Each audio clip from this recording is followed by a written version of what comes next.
Memphis, Memphis, Memphis, Memphis, Memphis. Nothing but Memphis. Everywhere we go, it's Memphis. Memphis, Tennessee.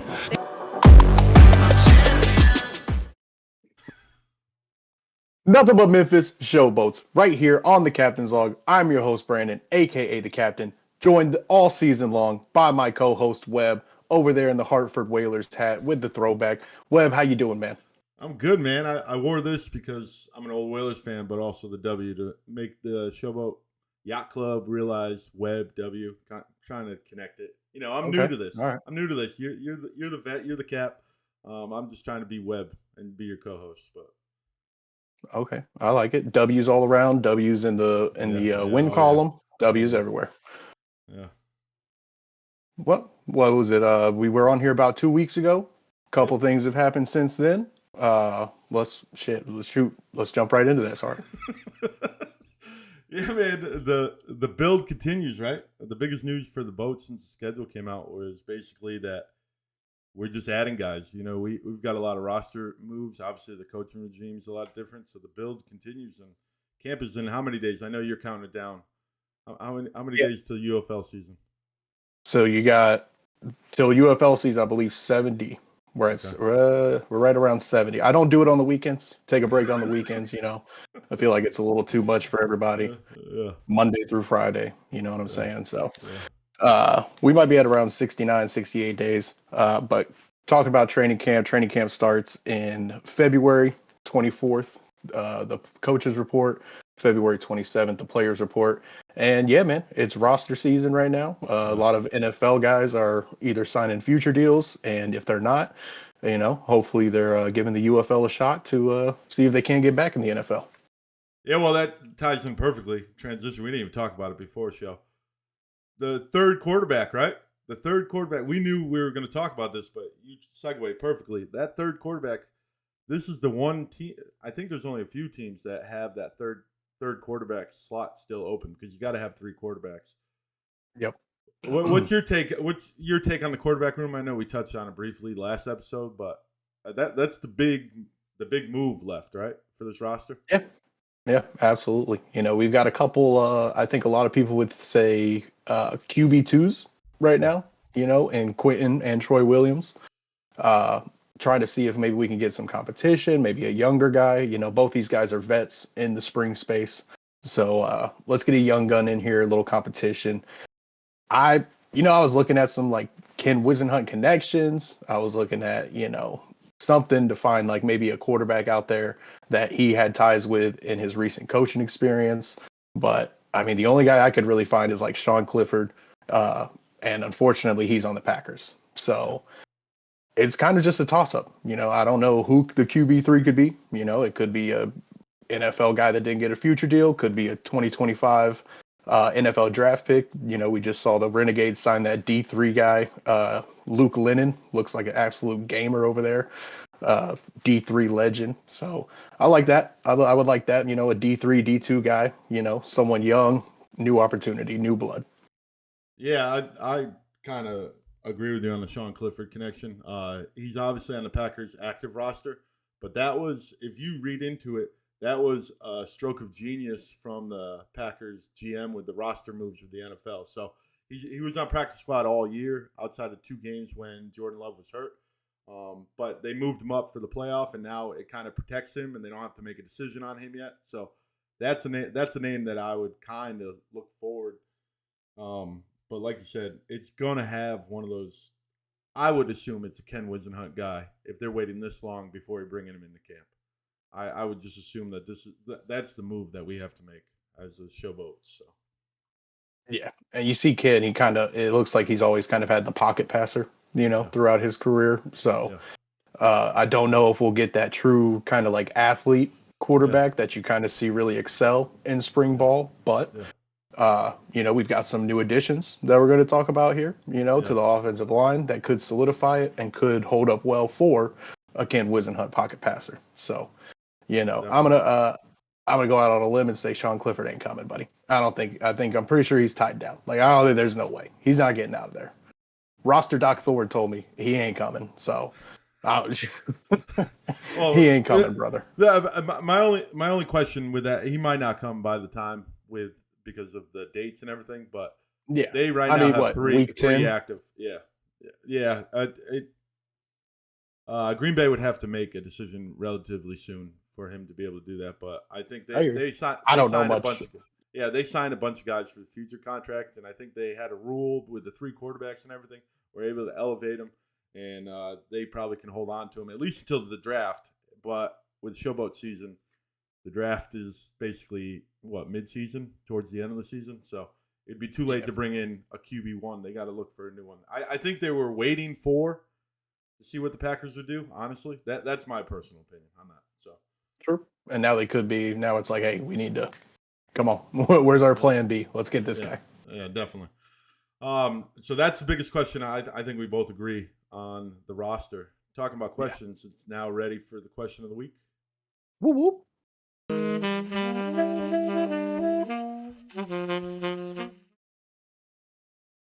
All right, question of the week. Bill Alexander. Maybe the captain.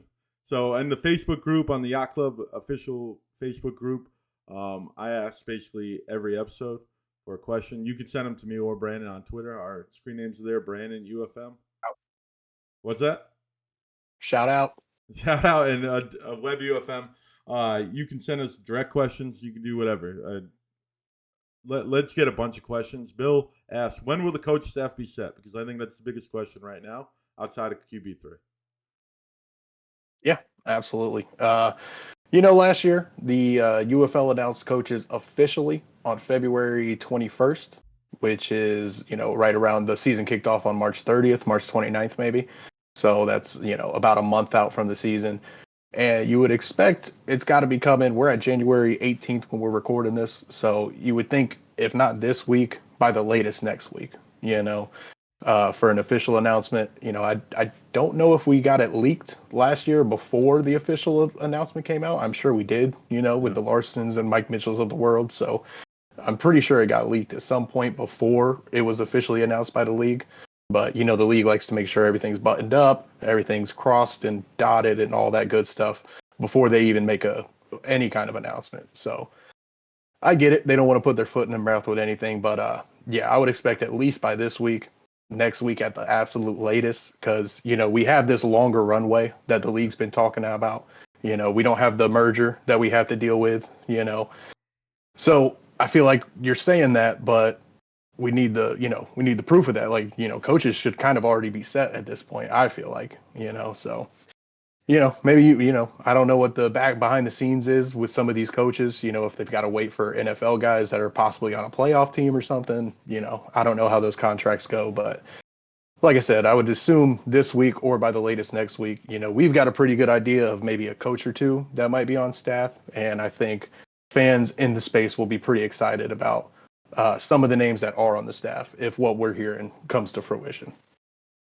Yeah, I think it's basically just waiting for the official. All the coaches are in tow. They're making these roster decisions with Ken and Manos. I think you got a defense coordinator probably already set up. You got an offense coordinator. Obviously, Ken's going to have a big hand in the offense. The defense, where the way it's set up, it seems like there's going to be a lot of changes there. So, it obviously someone's behind the scenes, because you got to be able to. I think Parcells said you got to be able to shop for your groceries, right? Like, you shouldn't just have to go there and these are your guys. If you can shop for your groceries, you got to give them the credit card and let them go. Yeah. But Bill, great question. Like I said, appreciate you, Bill. Yeah, Bill's the man. Into the Yacht Club. Obviously, everyone knows that. You guys, we talked about this episode, and you were like, "Man, we've got to talk about the Memphis connection." So you've been with the Yacht Club for 2 years now. I want you to share with the Yacht Club the 901 connection. Yeah, man, this is awesome. I love whenever any UFL team does this. I absolutely love diving into the local territories. Memphis obviously has the Memphis Tigers football team right there in the same stadium, same everything, same facilities. So to see two guys right here from the Memphis Tigers get signed is awesome. We got Joseph Skates over here, wide receiver. He started out at Iowa State, transferred into Memphis, didn't see much playing time. at Iowa State. And, it seems like he didn't get on the field too much for Memphis, but when he did get on the field, the dude was productive. Looks like a deep threat. With the Tigers, he had 51 receptions, 826 yards, 10 touchdowns. So, 10 touchdowns on 51 receptions, that's a pretty damn good ratio right there. So, seems like a big play guy, big play potential. Runs a 4.55, so pretty speedy. Spent time with the Jaguars in April of 2024. He was waived in August, so he was just in the NFL on a training camp and going through the preseason. I think he played in one preseason game. And, just a young, hungry guy looking to, get some more film and see if he can't get back in the league. Like I said, he looks like a deep threat, deep play waiting to happen. So excited about that. And then you got Jalen Allen, defensive end, edge rusher over here. He was second team All AAC his senior year in 2023. He played 60 games at Memphis, had 77 solo tackles, 150 total, 25 and a half tackles for loss, 13 sacks, 2 touchdowns. Dude was a beast, wreaking havoc all over the field. I went over and looked at NFL.com to see, like, what's wrong with this guy. You know what I'm saying? Because it seems like everything's positive. And, I want to hype these guys up as much as possible, but, we're in the UFL for a reason. We're here to get better. So, they said he's a little undersized, which seems like a trend for most UFL guys. Either that perfect prototype size and weight is a pretty big deal in the NFL. They said his get off and his hand usage might not be the best. He doesn't have many tricks in his bag, if you will, but good spot to come in, learn some more tricks, add some tricks to the bag. He signed with Denver as an undrafted free agent in April of 2024, got injured and waived in August 14th. So seems like he's back healthy, ready to put on for the Memphis Showboats. And like I said, I just love this regional stuff, get guys in from your territory. The old USFL had a pretty good idea of that back in the day. You do these territorial drafts for teams. You draft guys in your area from local colleges. And, does it make a huge difference? I don't know how much you can quantify it, but I feel like it makes some difference. These are guys that these people have gone to the Liberty Bowl and seen, and you can go to the Liberty Bowl again for maybe even cheaper and go see him again close up and personal. Because let's be honest, it's a little light at these Showboats games, and you can get down there up front and go say hey to these guys. Get a picture, get an autograph, all that good stuff, man. So excited about these two guys. Two young and hungry guys, chip on their shoulder, classic UFL story. Yeah, man, I'm really excited about Skates because, like you said, one season he had 18 catches, 4 touchdowns. Man, if you're kind of touchdown, like you're not getting a ton of catches, but every time you touch the ball, it's a big play. Yeah, and in this league, I think that works. And the coolest thing about Jalen Allen, I don't know if you know this, we got another boogie on the team. That's Jay Boogie. So we got a couple boogies on that defensive line, outside linebacker, defensive end. The way it's shaping up, it looks like we're going to run a 3-4. So this guy's going to be an edge rusher, and I'm super excited to see both these guys. And like you said, the Memphis connection. It's also good because the team's not in Memphis all the time. It gives you that connection to Memphis, even though they're not there all the time. They go back to Arlington. So I'm super excited about both these guys. And when you said to look into these guys, I was like, man, that's awesome. So good stories. And then we got a couple new dudes. Well, actually, we got a bunch of new dudes, and we're going to highlight them all today. But I call these new dudes because the offensive line just it seems like since Manos and Wisenhunt got there, they worried about the lines on both sides. That's where a lot of moves are. Obviously, we just talked about Jalen Allen. And then you got these two guys, Nate Gillum, Nash Jensen, guys who played in the NFL. Young guys. They're both relatively young. Line, baby. Yeah, Jensen played a bunch for the Carolina Panthers last year in his rookie season. Former Pittsburgh Mauler. I'm going to throw that out there. He was a draft pick by the Pittsburgh Maulers. Them boys knew talent, didn't they? Yeah. So Jensen, Gillum, what's your take on them? Because I think the biggest takeaway from these two guys signing this week is that the offensive line is still a work in progress, and I think that's going to be one of the camp battles for this team that we really have to pay attention to see who makes it and who doesn't. Absolutely. O-line, D-line, Howie. O-line, D-line. This is what we need. That's how you build a team inside out. Everybody that seems like they know what they're talking about with football, they're smarter than me, say that. So seems like it's true. Seems like it works out. Like you said, two young guys right here, Nash Jensen out of North Dakota State Bison, the FCS killers, they've been champs for like what, 4 or 5 years straight now.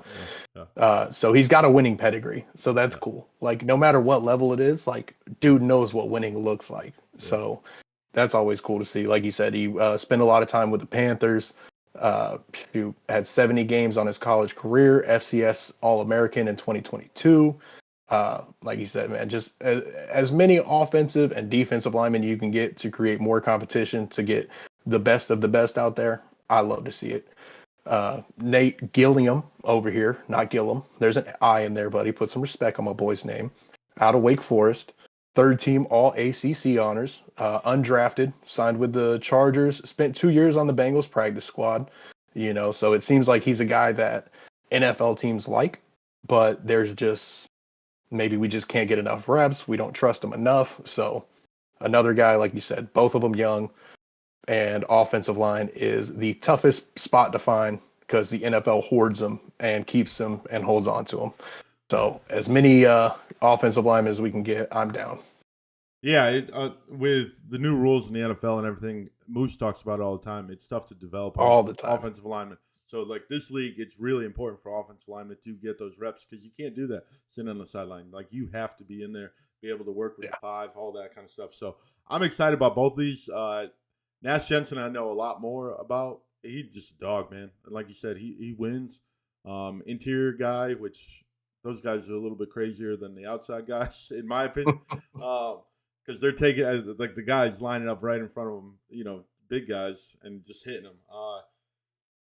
I'm excited that because watching the Showboats last year, I thought the offensive line was the biggest opportunity going into this season, and the fact that Manos came in, addressed it, and Wisenhunt, that they're building that team from that offensive line, and we talk about all the time, talking about the UFL, that the best teams always have the Stallions, right? They're the champs, they're the gold standard. The offensive line, man, they all have huge dudes that just are willing to play any position on the offensive line and just work. So, and I'm not saying the other teams don't have guys like that, but they have a group of that.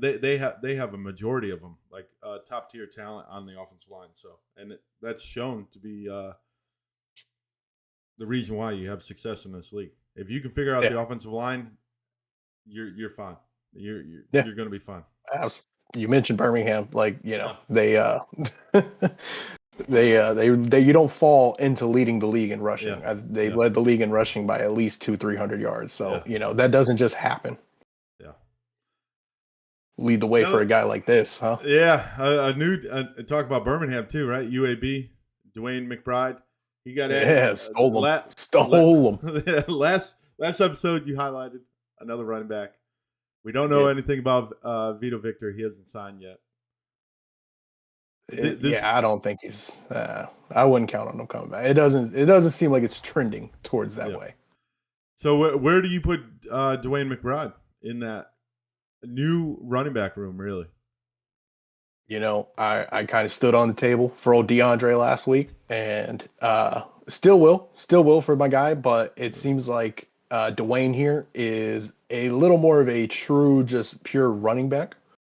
Whereas DeAndre can be used a lot more in the passing game. Dwayne only had like maybe 4. I think it was 4. I was looking it up earlier today. 4 receptions in his career. So not a guy that seemed to catch the ball a lot. Who knows? Maybe that's something he can develop here in the UFL. Maybe that's something that's kind of keeping him out of the NFL a little bit. His pass catching or his pass blocking or something. So. And like I said with DeAndre Torrey, he seems like you can kind of plug him in almost anywhere. He could be on special teams. So I do think Dwayne McBride might be the starting running back if you made me choose today. But I think we see a lot of DeAndre Torrey as well. Like I said, with the receiving game, could be on special teams. But I'm excited about this guy. Posted about this guy, and he was a Conference USA Offensive Player of the Year. First in rushing yards per game. all kinds of first. Selected by the Minnesota Vikings in the 7th round. Ace was pretty excited about him. Anytime a Minnesota Viking is mentioned, it gives him a little something to be happy about because, boy, those poor guys. Cursed. Absolutely cursed franchise. Yeah. And it's a shame. This guy's an every down back. Well, I think Torrey is that scat back, like you said, catch the ball out of the backfield. I play NCAA, and you know what I mean. You need that scat back. No, I didn't play with McBride, but you need that scat back for those possessions to keep moving the chains. But this guy's gonna be the horse. I just young, real young. Yeah. This guy looks like to be the guy that is that front runner for the running back for Ken Wisnut's offense. And then we got the anchor line. I'm calling it the anchor line. I like nicknames. Anchor down. The defensive line, 4 guys signed: PJ Hall, Josiah Bronson, Miles McKinney, and Brevin Allen. I want 2 guys came back, obviously. The guys that are in boats uniforms. I want you to pick one name out of this list that you're like, all right, we can go with that guy. I like Brevin a lot, man. I like Brevin Allen a lot. Not biased because he follows me and you retweeted me, but I like Brevin Allen a lot. He was a 3rd round draft pick for the Showboats back in 2023 when the USFL was still a thing. And, out of Campbell University, small school. I think that's Division to FCS. Yeah, I think so. Yeah. You know better. And Camels. he was a big Campbell Camels. That's wild. What a Campbell Camels. But I do like that's such a unique logo. That's so cool.